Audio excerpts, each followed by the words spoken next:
आज का हमारा टॉपिक जो है वो डार्विनिज़्म है। इसमें हमने ये पढ़ना है कि डार्विन ने क्या कॉन्सेप्ट दिया है।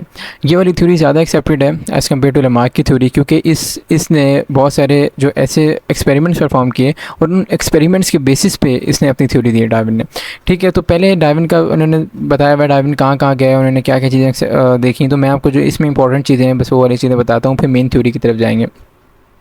जो मेन पॉइंट है डार्विन की थ्योरी का वो ये है कि species from an common ancestor generally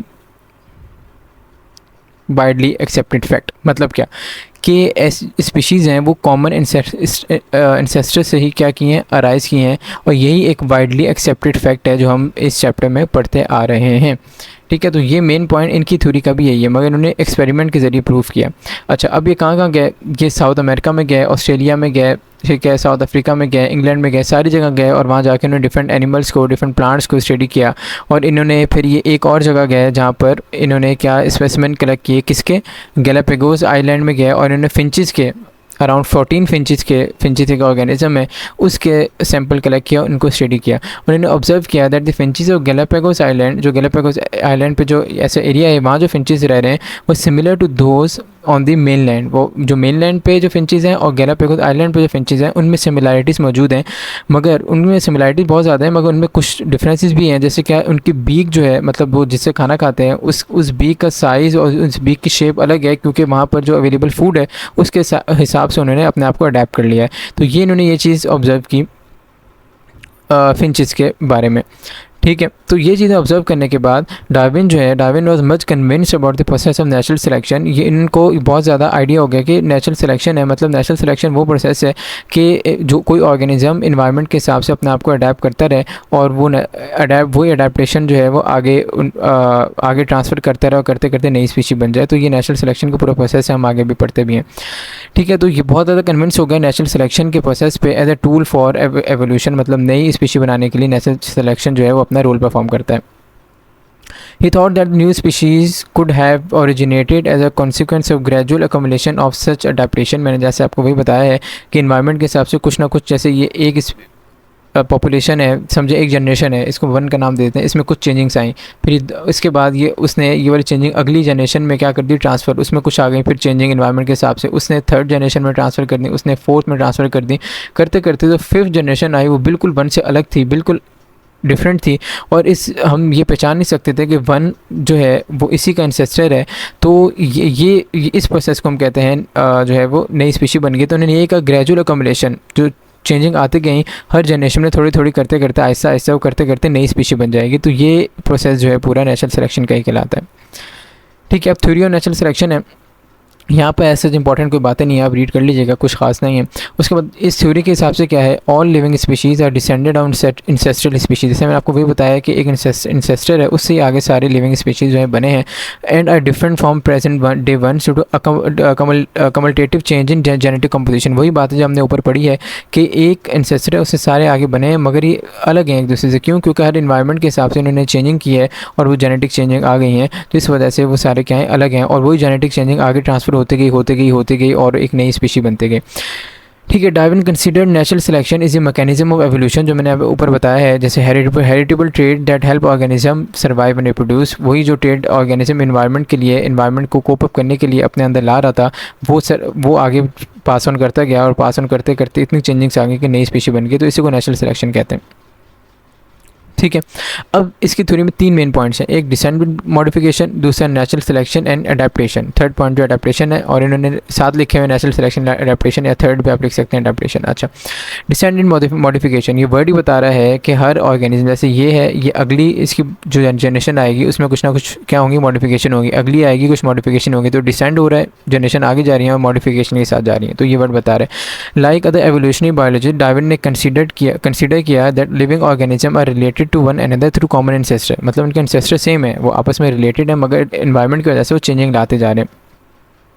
ठीक है, तो ये कैसे रिसेंट हुए, मतलब क्या कि इनके जो इंसेस्टर्स थे वो क्या थे, वो सिंपल थे, सिंपलर फॉर्म से, gradually adapted to changing condition, और जैसे जैसे कंडीशन चेंज हो गई अगली उनकी जो जनरेशंस हैं वो उन चेंजिंग को अडेप्ट करती गई, और वो जो चेंजिंग करते करते नई स्पीशी बन गई। तो यही चीज़ है। इन्होंने इसको एग्जाम्पल से दिया, जैसे ट्री होती है, ट्री के क्या है, बहुत सारी ब्रांचेज होती हैं, ठीक है। ये अगर ट्री है, इससे बहुत सारी ब्रांचेज निकलेंगी, आगे ब्रांचेज निकलेंगी, तो ये कॉमन है, आगे ब्रांचेज निकल रही हैं, फिर उससे आगे ब्रांचेज निकल रही हैं। तो इन्होंने ऐसे इसको कंपेयर किया, life is like a tree with number of branches coming out of trunk terminating at existing species, ठीक है। हर जो ब्रांच है वो एग्जिस्टिंग स्पीशी को शो कर रहा है। अच्छा, उसके बाद अगला पॉइंट है जो natural selection and adaptation. Natural selection को मैं आपको ऊपर बता चुका हूँ, वही वाला कॉन्सेप्ट है कि ऑर्गेनिज्म ने इन्वायरमेंट के हिसाब से अपने आप को अडेप्ट किया और वो चेंजिंग किया, और चेंजिंग आगे जाती गई नई स्पीशी बन गई, ठीक है। तो यही चीज़ है, natural selection actually operates to select the organism with better adjustment with the environment, ठीक है। जो एनवायरनमेंट के हिसाब से अपने आप को कोप अप कर सके, वो वाले ऑर्गेनिज्म को क्या करता है, नेचुरल सेलेक्ट करता है। एक चीज़ और मैं आपको बताता चलूँ कि यहाँ पर जो कॉन्सेप्ट आएगा, हम अभी पूरा देखते हैं। एक कॉन्सेप्ट यहाँ पर ये भी आएगा कि देखें, ये बहुत सारे ऑर्गेनिज्म है, ठीक है, सारे ऑर्गेनिज्म। अब इन्वायरमेंट के अंदर कैपेसिटी है सिर्फ इन 3 को रखने की, बाकी इन्वायरमेंट के अंदर कैपेसिटी नहीं है। तो इन्वायरमेंट किसको चूज़ करेगा, ऐसों को चूज़ करेगा जो बेटर अडेप्ट कर सके इन्वायरमेंट के हिसाब से, तो अपने आप को बेटर इन्वायरमेंट के हिसाब से संभाल सकें। तो वो चीज़ें कैसे आएंगी, वो जीन्स वो उनके एंसेस्टर से आएंगी, वो जो बेटर जीन्स होंगी उनको नेचर क्या कर लेगा, सेलेक्ट कर लेगा, बाकियों को नेचर ख़त्म कर देगी। तो ये इसको हम कहते हैं सर्वाइवल ऑफ द फिटेस्ट का कॉन्सेप्ट भी है। अच्छा भाई, अब आगे बढ़ते हैं। सच ऑर्गेनिज्म जिनके पास बेटर अपॉर्चुनिटी टू सर्वाइव और रिप्रोड्यूस है देन इन्फीरियर वन, दूसरे से वो क्या कर जाते हैं, वो वही बात है, वो क्या कर जाएंगे, सर्वाइव कर जाएंगे, इनके पास बेटर कैरेक्टरिस्टिक्स है। अब इसके अंदर 4 फर्दर स्टेजेस हैं यही नेचुरल सिलेक्शन और अडेप्टेशन वाले पॉइंट में। एक तो ओवर प्रोडक्शन, जैसे मैंने आपको बताया कि बहुत सारे जो स्पीशीज़ बहुत ज़्यादा हैं, इतनी ज़्यादा है कि जो इन्वायरमेंट उसको संभाल नहीं सकता, तो कुछ को ख़त्म होना पड़ेगा। तो ये मेंशन है कि हर स्पीशी के पास पावर होती है रिप्रोड्यूस, वो बहुत ज़्यादा अपने नंबर को रिप्रोड्यूस कर सकता है due to limited life span and limited available resources. तो क्या होता है कि इसकी वजह से जो स्पीशीज़ क्या होती हैं, वो वाली स्पीशीज़ जो इन्वायरमेंट को कोप अप नहीं कर सकती, वो ख़त्म हो जाती हैं। Each species try to produce its number, वो बहुत ज़्यादा नंबर प्रोड्यूस करती है, इतने ज़्यादा नंबर होते हैं कि वो इन्वायरमेंट उसको कोप अप भी ना कर सके, और reaching to the sexual maturity and able to reproduce, ठीक है। और ये मेंशन है कि not all of the offspring survive, ठीक है। वही चीज़ है जो मैं आपको बताता आ रहा हूँ ऊपर से। अच्छा, अब स्ट्रगल फॉर एग्जिस्टेंस है। अभी इसमें क्या बात होगी कि जो मैंने बताया कि बहुत सारी हैं स्पीशीज़, अभी आपस में क्या करेंगे, स्ट्रगल करेंगे, किसने जीतना है, कौन जिंदा रहेगा, कौन मरेगा। तो वो जीतेंगे, इनके पास बेटर क्या होंगी, जीन्स होंगी इन्वायरमेंट को कोप अप करने के लिए। Struggle for the available resources of food, better living condition, predator का मतलब शिकारी, पैरासाइट, डिजीज़, ये इनके जब स्ट्रगल हो रही होती है डिफरेंट ऑर्गेनिज्म की, डिफरेंट स्पीशीज़ के आपस में, इसको स्ट्रगल फॉर एग्जिस्टेंस कहते हैं, ठीक है। तो सारे इंडिविजुअल जो है survive through such struggle, a number of them are banish, कुछ ना कुछ ख़त्म हो जाते हैं। क्यों? क्योंकि ये इन सारी जो कंडीशंस हैं, प्रीडेटर होगा, पैरासाइट होगा, डिजीज़ हो गई, इनको सर्वाइव नहीं कर पाते। In fact not all of the survivors would be able to reproduce. अब 2 चीज़ें, एक तो है जो मर गए, जो अब दूसरे हैं जो कुछ बच भी गए, वो आगे रिप्रोड्यूस नहीं कर पा रहे। क्यों? क्योंकि अंदर इतनी बेटर कंडीशन नहीं, अगर रिप्रोड्यूस करेंगे तो अपनी जो ख़राब वाली जीन्स हैं वो भी आगे सारे ट्रांसफ़र करेंगे। तो नेचर ने ऐसे सेलेक्ट किया इनको कि ये ऑल तो ये तो चले सर्वाइव कर गए, मगर ये रिप्रोड्यूस नहीं कर पा रहे, या आगे अपने जो ख़राब वाली जीन है ट्रांसफ़र नहीं कर पा रहे, ताकि सिर्फ वो वाली जीन्स आगे जाए जो अच्छी हैं और वो इन्वायरमेंट से कोप अप कर सकें। This causes some of other decrease in their number also, जो ख़राब वाली जीन्स हैं उनका भी डिक्रीज़ इन नंबर इस तरह भी हो रहा है। 2 तरह से हो रहा है, एक तो मर रहे हैं, और दूसरा जो जिनके अंदर थोड़ी ख़राब जीन्स हैं वो जिंदा तो रह रहे हैं मगर रिप्रोड्यूस नहीं कर पा रहे, अपनी जीन्स को आगे भेज नहीं पा रहे। द स्ट्रगल जो है with in individual of the same species क्या है, ऐसे ऑर्गेनिज्म आपस में एक जगह पर आके इंटरब्रीड करें। अगर तो सेम स्पीशी के बीच में स्ट्रगल हो तो उसको इंटर स्पेसिफिक स्ट्रगल कहते हैं, अगर डिफरेंट स्पीशीज़ के बीच में स्ट्रगल हो तो इंटर स्पेसिफिक स्ट्रगल कहते हैं, ठीक है। तो ये 2 तरह के आपको नाम याद होने चाहिए। उसके बाद जो इसका थर्ड पॉइंट है वो है जेनेटिक वेरिएशन। तो मैंने बताया वही कि इन्वायरमेंट के हिसाब से जेनेटिक वेरिएशन आती जाएगी, जीन चेंज होती आएंगी, वही जीन आगे ट्रांसफर होती आएंगी और बेटर से बेटर जीन जाती आएंगी और नई स्पीशी बन जाएगी। ये mention individual of a population differ slightly from each other to ensure their survival and chance of reproduction. हर इंडिविजुअल है वो दूसरे से अलग है ताकि वो अपने सर्वाइवल का चांस बढ़ा सके, अपने रिप्रोडक्शन का चांस बढ़ा सके। These differences of individual of species are term and variation. यही डिफरेंसेस को हम नाम देते हैं वेरिएशन का। ये टर्म आपको याद होनी चाहिए। It ensures is chances of survival and reproduction ultimately longer existence of species of as a whole. यही जो पहला पॉइंट है वही है कि यही वेरिएशन जो है यही स्पीशी को सर्वाइवल में हेल्प करती हैं। The character of individual are genetically termed trait. जैसे आपको पता है हर करेक्टर को, जैसे आई कलर हो, हेयर कलर हो, हर करेक्टर कौन कंट्रोल करता है? जीन कंट्रोल करती है और उस करेक्टर को हम नाम देते हैं फाइनली ट्रेट का। ये हम जेनेटिक्स के चैप्टर में भी अच्छी तरह पढ़ चुके हैं।